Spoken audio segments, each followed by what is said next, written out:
ഫിലിപ്പിയർ 2:14 വക്രതയും കോട്ടവുമുള്ള തലമുറയുടെ മുൻപിൽ നിങ്ങൾ അനന്യരും പരമാർത്ഥികളും ദൈവത്തിന്റെ നിഷ്കളങ്ക മക്കളും ആകേണ്ടതിന് എല്ലാം പിറുപിറുപ്പും വാദവും കൂടാതെ ചെയ്തു. സ്തോത്രം. പ്രിയ ദൈവമക്കളെ, നമ്മുടെ ദൈവം പിറുപിറുപ്പ് ഇഷ്ടപ്പെടുന്നില്ല.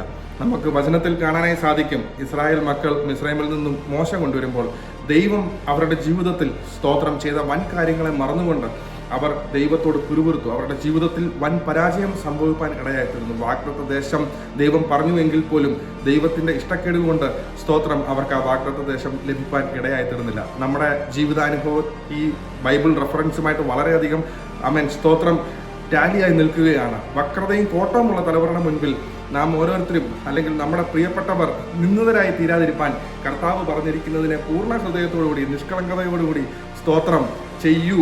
അതിൽ പിറുപിറുപ്പോ വാദമോ വരരുത് എന്നാണ് ദൈവം ആഗ്രഹിക്കുന്നത്. God bless you all. ഫിലിപ്പിയർ 2:14